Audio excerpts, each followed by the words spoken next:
through 11. Section 1 covers chapters 1 through 11. And then section 2 covers chapters 12 through chapter 22.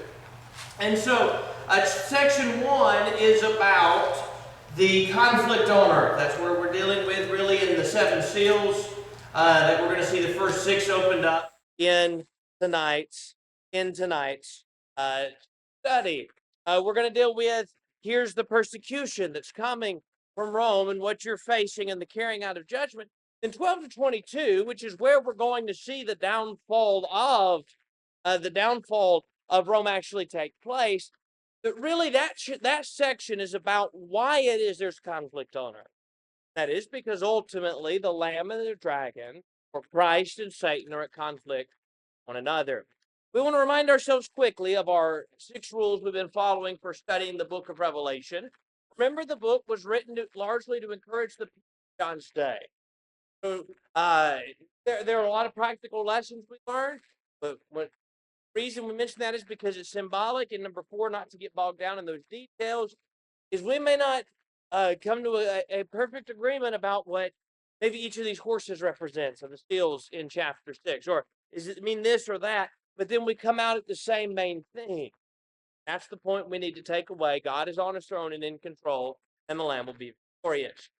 Rule number 3 that we gave is remember that John heavily used Old Testament terminology. That's going to come in handy, especially near the end of chapter 6, where there are several references back to some Old Testament things. Interpret the book in light of clear biblical passages. Part of the misconceptions, part of the false teachings that result from Revelation is because of trying to interpret a symbolic passage in a literal manner and to try to interpret it to fit some belief as opposed to in light of other passages. Reference we've used, chapter 20, the 1,000-year reign. What's the 1,000-year reign? Is it literal? Is there premillennialism? I think it was Summers that said if verses 4, 5, and 6 of Revelation 20 didn't exist, there would be no premillennial concept. Why? Because when you interpret that in light of clear biblical passages, you can't be a literal 1,000-year reign on earth. And so we need to interpret the book in light of clear biblical principles and finally visualize or picture visions in our mind. We're getting ready for chapter 6 now.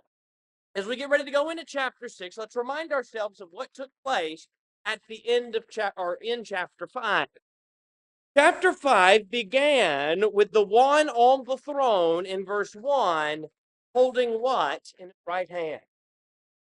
Oh, right. He had the scroll with 7 seals, and the scroll was written inside and on the back. As we said, for us today, writing on something on the front and back, or if we rolled it up like a scroll, the inside and the back, is not uncommon. My notes in front of me on Revelation, guess what? There's notes on one side of the page, and when I flip it to the other side, there's notes on the other side. If you write notes down, you'll typically write on one side of paper, flip it over, and do the other. It wasn't really advantageous to do that with the type of paper they had, this papyrus they had back in that day and time. And so it wasn't something common like we would see today. And so it kind of stands out. And the reason it's written on front and back is because it is full and complete and nothing needs to be added to the scroll. The 7 seals represent the fact that it is perfectly and completely sealed and cannot be tampered with. What it says is true. What it says will happen. The question was raised in chapter 5, who is worthy to open the scroll and to loose its seals? What was the initial answer in verse 3? No one. And so John in verse 4 wept. And then in verse 5, one of the elders said, do not weep. Behold, the Lion of the tribe of Judah, the Root of David, has prevailed to open the scroll. And there John looks and he sees a lamb as though it had been slain with 7 horns and with 7 eyes. And that lamb took the scroll out of the right hand of him who sat on the throne. Then the end of the chapter is the praise of him for being worthy to take the scroll and to open its seal. But chapter 5 did not tell us what is in or the contents of that scroll. What is in the 7 seals? That's where we come in chapter 6. Now, we'll go ahead for just a second. 6 to 12 is going to be, or 6 through 11 rather, is going to be the opening of these, the seals. So remember this. Chapter 6, we have the first 6 seals that are open. Talk about those in a minute. Chapter 7 then is an interlude. Think of chapter 7 almost like a very large parenthetical statement. That is, we've opened 6 seals, but there's how many of them? 7. So where's the 7th seal? Well, chapter 7 stops for a minute to deal with the 144,000. I think an answer to the question at the end of 17, who's able to stand? That's those that serve God faithfully. Chapter 7 sort of is the answer to that question. Then in chapter 8, we have the 7th seal opened. But in the seal then are the trumpets. So then 7 trumpets. So then we start dealing with the 7 trumpets. Then we end in chapter 9 with the trumpets. Chapter 10 is the book, and 11 the 2 witnesses. Those are all part of what we're dealing with this the scroll. So chapter 6 is the first 6 seals. And Lord willing, we'll finish that tonight. And on Sunday morning, we'll deal with that interlude chapter, chapter 7. And then, Lord willing, next week on Wednesday, we'll come back and see what the 7th seal is and start the trumpet. But Revelation 6, it's the opening of the first 6 seals. The key verse to the chapter is verse 1. Now I saw when the Lamb opened one of the seals, and I heard one of the 4 living creatures saying with a voice like thunder, "Come and see." By the way, that is something he is told with these seals in the first 4 of the seals, the ones that have the four horses. He is told with each of them, verse 1, come and see. Verse 3, come and see. Verse 5, come and see. Verse 7, come and see. And then he sees what is taking place. We'll explain that more in it. Chapter divides down into 6 sections. Each of the 6 sections is one of those seals. So, real quick, we're going to hit what are in each of those 6 seals, and then we'll come back and give an explanation of the theme. The first seal is verses 1 and 2, and what's in the first seal? It is a white horse. Second seal is 3 to 4. In it, there is a horse that is fiery red. The third seal is a black horse. The fourth seal is a pale horse. Talk about what all those colors and things represent in a minute. The fifth seal, then, we no longer have a horse. The fifth seal now is the souls under the altar. The sixth seal, then, is really natural disaster, and I'll explain more in a minute why I title it Judgment, but I think it's pointing to judgment based on Rome. We'll talk about that when we get to verse 12. Now, let's talk for just a second about these horses, because if you have multiple commentaries on Revelation, multiple workbooks on Revelation, you're going to find that one will say one thing about what these horses mean, and the other will say something else. Now, when we get to the latter half of the book, there's to the chapter on 5 and 6, there's mostly agreement. There is a debate whether the judgment is final judgment or judgment on Rome. I think it's judgment on Rome, and I'll explain why when we get to 12. But the debate really becomes on each first 4 seals, what exactly are the horses? Now, Summers argues in his workbook, or not his workbook, Summers argues in his commentary that it is representative of the Parthians, who are the enemies of Rome. The reason for that is this. Let's look at verse 2. And we're starting with just the white horse. I'm going to give an overview as to the difference in the horses, and then we'll come back and deal with them in detail. And I looked and saw a white horse who sat on he who sat on it had a bow, and a crown was given to him, and he went out conquering and to conquer. Now, where there is agreement is that the first horse, the white horse, represents victory. The question is, what is the victory since the conquering then? The reason there's agreement on victory is, what does he wear on his crown, on his head? I answer. He wears a crown. Remember last week, there are 2 Greek words for crown. One of them is the word diadem. It occurs 3 times in Revelation. It's the only 3 times that word occurs. Once it is just put as diadem and twice translated crown. The beast or the dragon had 7 diadems. The first beast had 7 crowns, and then the rider on the white horse later in the book, in chapter 19, had crowns. Those are the word diadem. That is the crown of a ruler. This here is the word Stephanos.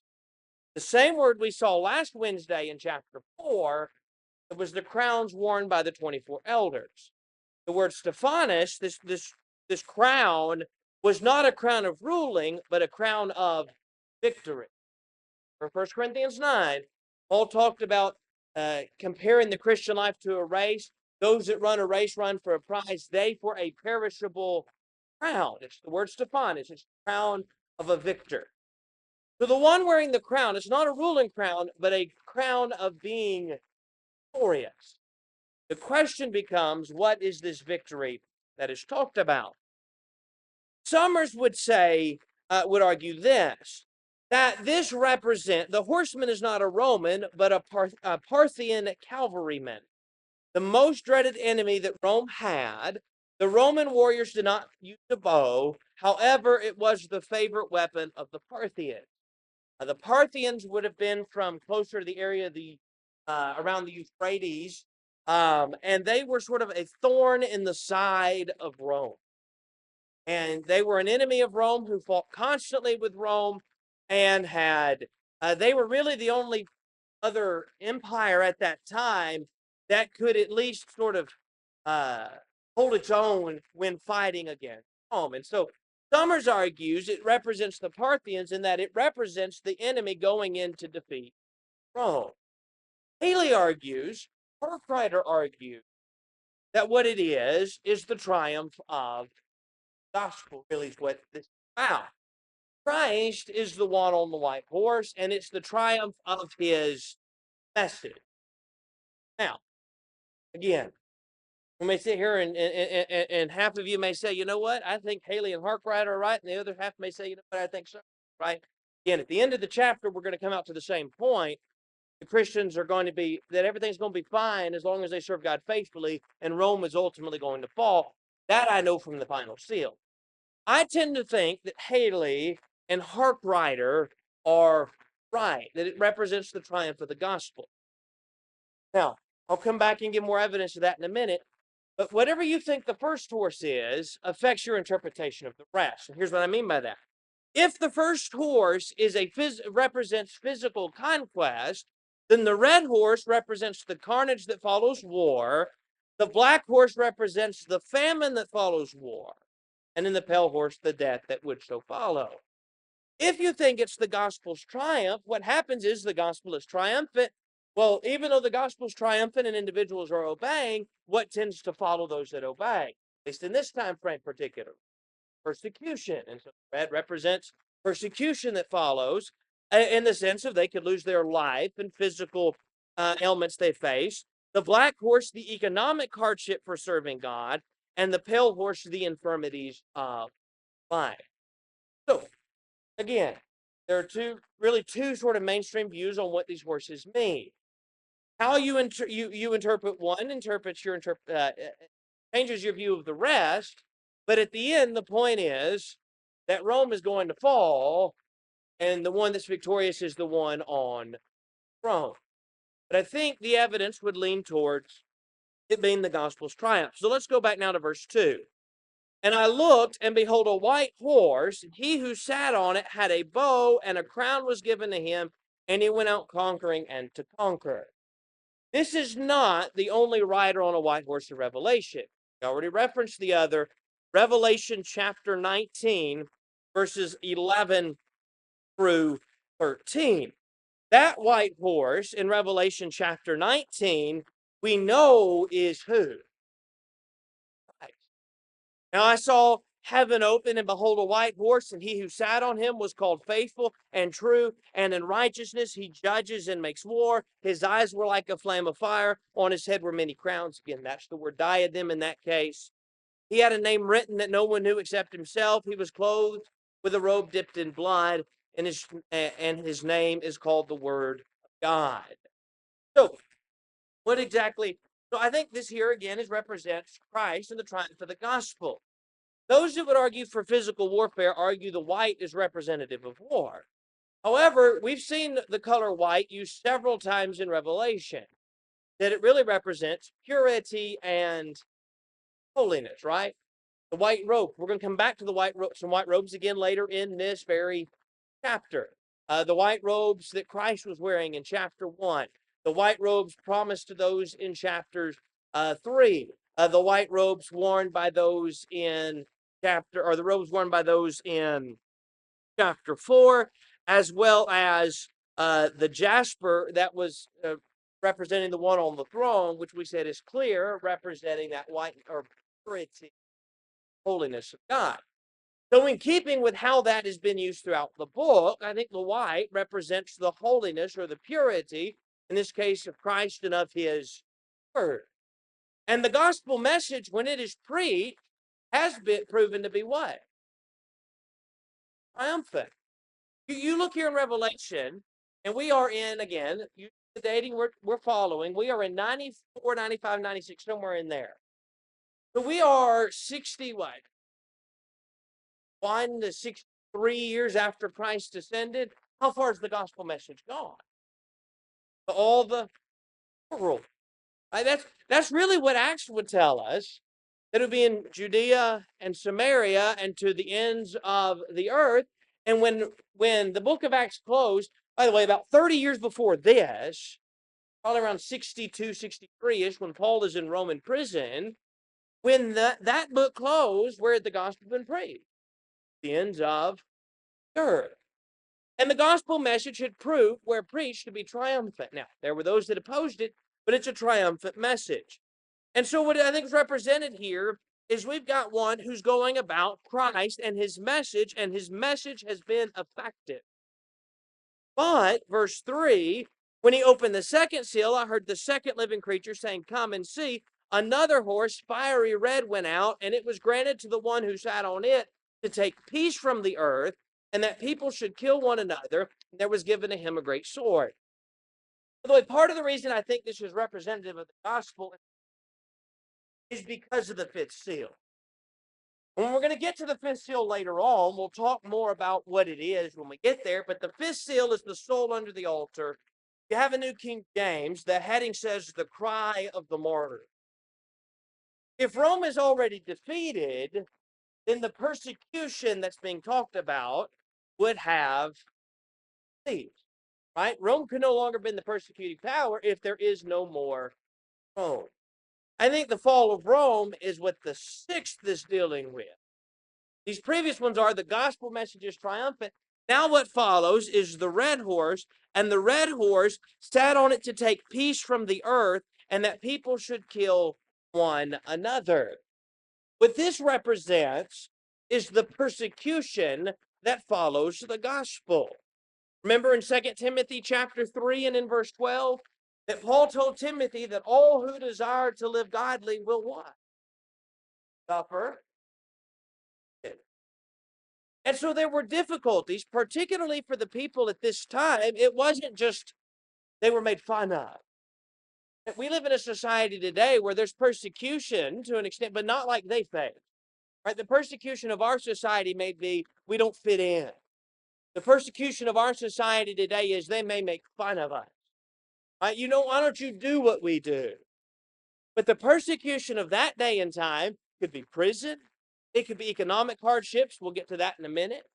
And it could ultimately be that you have your life taken from you. And so the gospel message has been triumphant. That's the white horse. But what followed it was persecution. The one on this horse was given the sword. The sword given to him is the short sword or dagger, and it is from the same Greek word that is used in Matthew 10:34. I'm reading this from your workbook. If you have your workbook with you, under the second seal, about halfway down through there, The sword given to him is the short sword or dagger, and is from the Greek word Micah, used in Matthew 10:34, where Jesus said that his coming would bring a sword rather than peace. This kind of sword symbolized persecution, the violence and dissensions that destroy peace. A different word, Rhomphaia, is found in 6:8 to describe the long, heavy sword that is used in warfare. We're going to find that one with death down in verse 8. We'll come back to that sword later on. So again, wherever Christ and the gospel goes, what's going to follow behind? Persecution. But it's not just persecution of life. That's what's taking place, I think, in 3 to 4. Verses 5 and 6 now is the persecution of economic hardship. Look at verse 7. When he opened the fourth seal, I heard the voice of the fourth living creature say, come and, or rather, back up to verse 5. I'm reading the wrong verse. When he opened the third seal, I heard the third living creature say, come and see. So I looked, and behold, a black horse, and he who sat on it had a pair of scales in his hand. And I heard a voice in the midst of the four living creatures saying, a quart of wheat for a denarius, and 3 quarts of barley for a denarius, and do no harm the oil, the wine. So when you look in verse 3 in the black horse, the color black here is representing some kind of sort of doom or woe that is taking place. It's representing despair and gloom. What it says in the New King James is in verse 6, a quart of wheat for a denarius and 3 quarts of barley for a denarius. So let's start with this. What is a denarius? Day's wage. Now, if you go back in that time, 2 of the cheapest foods that you buy would be buying the wheat or buying the barley. If you bought wheat, typically what one would buy in wheat for the day would be a quart, and what they would buy in barley for a day would be 3 quarts. So what he's saying in verse 6 is, a day's worth of wheat cost you a day's worth of wages. A day's worth of barley is costing a day's worth of wages. So again, if you think that the white horse represents the Parthians going into Rome and being the enemy of Rome, then that this horse is interpreted as the famine that follows war. And by the way, we know that happens in war, particularly in a place like when Jerusalem would suffer. Remember, Jerusalem, which is long since gone, but Jerusalem sat on a hill, and it was easy to sort of surround the city and keep people from escaping, and famine would ensue. We see that in the Old Testament. That would happen to several nations. If you had a walled city, you just surround the city and wait, and then once they got hungry enough, the famine would eventually set in, they would, of course, leave and to surrender. So that's the view for those that think the white horse represents war. But being the triumph of the gospel, I think the black horse, and I think this fits with what we learn later in the book, represents an economic hardship, but it seems to be an economic hardship that is focused only on those that are Christian. Your marker, keep your finger here in chapter 6, but I want you to go to chapter 13 with me for a minute. Go to Revelation chapter 13. I'm going to look beginning at verse 15. Now, chapter 13, we are introduced to the beast of the sea and the beast of the earth. We'll talk about what those are when we get to chapter 13. But when we're introduced to the beast, and there's this mark of the beast, listen to what is said in verse 15. He was granted power to give breath to the image of the beast, that the image of the beast should both speak and cause as many as would not worship the image of the beast to be killed. So stop there for a second. We've already established in Revelation that what was happening was emperor worship. Okay? And if you worshiped the emperor, you were spared. If you didn't, what was happening? You'd be killed. That is the red horse. Okay, that's I think it's what the red horse represents. Persecution in the sense of bloodshed, right? Red being the color of blood. He causes all, look at verse 16 now, both small and great, rich and poor, free and slave, to receive a mark on their right hand or on their foreheads, and that no one may buy or sell except one that has the mark or the name of the beast or the number of his name. And so it seems as you read in chapter 13 that there were two types of if you worship. What would happen is you could go about your life as normal. But if you didn't, some would be killed, but not everyone. Right? Not every Christian at this time was killed. But you know what? If it was found out you didn't worship the beast, you might lose your job. Time frame. It might be when you go to the marketplace that you were discriminated against and given an unfair price. Why? Because you didn't serve him. You didn't do what we wanted. And so because of that, those that were serving God would be put in an economic hardship. It's interesting, too, do not harm the oil and the wine. I think it's Haley that points out those are things that typically those that are Christians would not be the ones partaking, quite like those. Oh, so the oil and the wine, that stayed the same price. But you know what they made sure they raised the price up? What the Christians were going to come and they were going, buy. So now you face economic hardship.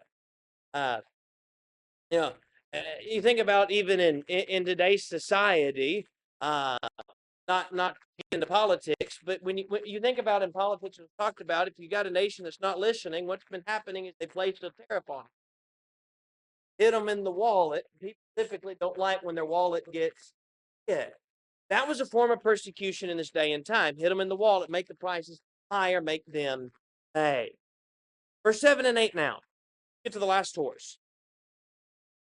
This is the fourth seal, the final of the horses. When he opened the fourth seal, I heard the voice of the fourth living creature say, come and see. So I looked, and behold, a pale horse. And the name of him who sat on it was Death, and Hades followed with him. And power was given to them over a fourth of the earth to kill with sword, with hunger, with death, and by the beasts of the earth. So, there's a fourth horse, it's a pale horse. This one is really easy. Who's on the horse? Death. Who goes behind the horse?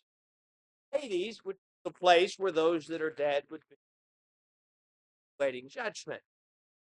And so there's death in some sense.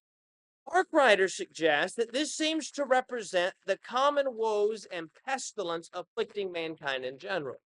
It's not a global thing that's taking place, it's a fourth of the earth. But Ark writers suggest that this is not something unique to the Christians, but that there are things of pestilence that take place, that they just affect whoever is there, right? You think about whether you go back to 2020 and COVID, whether you go back to the early 1900s and the Spanish flu, if somebody was a Christian or a non-Christian, they still could catch whatever was being spread. When there is issues that face an area, maybe there's not just sickness, but some pestilence, or there's a place that is war-torn, whether one serves God or doesn't serve God, there's still those that can suffer in that area. Think of natural disasters, which not specifically mentioned here, but when a tornado hits or when a hurricane comes in, it doesn't stop and say, wait a minute, is that a servant of God or is that not? It hits those that are just in patient. So there's some things that just happen to every man, right? And I think that's what he's talking about here. Brother Waldron says saints still have to be concerned about the calamities that every man has to think about, in addition to death and discrimination that came because of their faith. The gospel was triumphant. Man obeyed it. But when man obeyed it, there was persecution that followed. Whether that persecution is death, whether that was discrimination against in the marketplace. There was hardships that followed. But now that's not the only thing those serving God are concerned about, because there may still be pestilence and hunger and these other things that are a widespread problem that all the men in the area may be facing. They face that on top of these others. What that can cause one to do is become frustrated. So let's go now to the fifth seal. When he opened the fifth seal, I saw under the altar the souls of those who'd been slain for the word of God, those that were killed because of their service to God, and for the testimony which they held, and they cried out with a loud voice, saying, how long, O Lord, holy and true, until you judge and avenge our blood on those who dwell on the earth? Now, these are those in verse 10 that are talked about, the souls under the altar. These are those that have already been. We're not talking about those that face it. John's writing to people facing it. Talking about, though, in verse 9 through 11, is those that have already been killed because of their service to God. And what are they crying out in verse 10? How long? It's different from what Habakkuk did, but you remember in Habakkuk cried out much the same thing, but in his case was, how long will these people go unpunished for not serving you? In this case, it's how long will these people go unpunished for persecuting those who do serve you? Now, how long is that going to happen? Verse 11 says, then a white robe was given to each of them. And we've seen the white robe several times. White represents purity or holiness. They served God even though it meant their life. They kept themselves pure. And it was said to them that they should rest a little while longer until both the number of their fellow servants and their brethren who would be killed as they were was completed. The persecution is not yet done. There was still more persecution going to take place. So God's answer to them is not that I'm not going to deal with those persecuting you. It's that I'm going to deal with them, just not right this very moment. But more persecution took place. Don't worry what's going to happen. Those persecuting them are going to be judged. Now, before we get to verse 12, I'll mention I mentioned this earlier, there's a debate here. I think this still represents judgment. The evidence of that in a minute. Most commentators seem to agree, but when they discuss it, there is two judgments. Some view it as judgment on Rome. Again, the early date judgment on Jerusalem. But taking the late date, commentators on the late date, the number ones I referenced to you, Harkrider, Haley, Summers, there's King. I've got his workbook. I think Harkrider thinks for the final judgment. Haley suggests that it refers to, and I think he's right, judgment on Rome. We're going to come to the final judgment at the end of the book. I think right now it's judgment on Rome. A number of things for why. Number one, a question was raised in verse 10. How long, O Lord, holy and true, until you judge and avenge our blood on those who dwell on the earth? Those that are on the earth still, they're punishing us. How long do you dwell until you deal with them? The Lord's reply was when the persecution was completed. The terminology then used in 12 to 17 is used of judgment, but particularly of judgment upon a nation. And then in verse 16, 15 and 16, those that are persecuted try to hide themselves in the caves and in the rocks and the mountains. That suggests they're trying to flee whatever judgment talked about. Nobody's going to try to flee the final judgment. Christ comes back, we stand before him and we're judged, right? There is no trying to flee. So I think, again, we are dealing with symbolic language, but I think the point that he's using is that ultimately Rome is going to be judged. Now, let's look at exactly what he says in the time we have remaining. We'll go ahead and read 12 to 17 and then hit the terms here. I looked when he opened the sixth seal, and behold, there was a great earthquake, and the sun became black as sackcloth of hair, and the moon became like blood. And the stars of heaven fell to the earth, as a fig tree drops its late figs when it is shaken by a mighty wind. Then the sky receded as a scroll when it is rolled up, and every mountain and island was moved out of its place. And the kings of the earth, the great men, the rich men, the commanders, the mighty men, every slave and every free man, hid themselves in the caves and in the rocks of the mountain, and said to the mountains and the rocks, fall on us, and hide us from the face of him who sits on the throne, and from the wrath of the Lamb, for the great day of his wrath has come, and who is able to stand? The argument for the final judgment is that chapter 7 then is the answer. It's those that have served God faithfully. I think it's chapter 7. The point is, they are those serving him faithfully don't have to fear the consequences. But again, I think it's judgment on Rome. And the terminology used is Old Testament terminology of judgment, particularly upon a nation. Verse 12. If you don't get all these passages, your workbook references them. A great earthquake, the sun becoming black, and the moon becoming like blood. Isaiah 13:10, 24:23, 34:4, and Joel 2:10 would use similar terminologies in reference to judgment upon nations.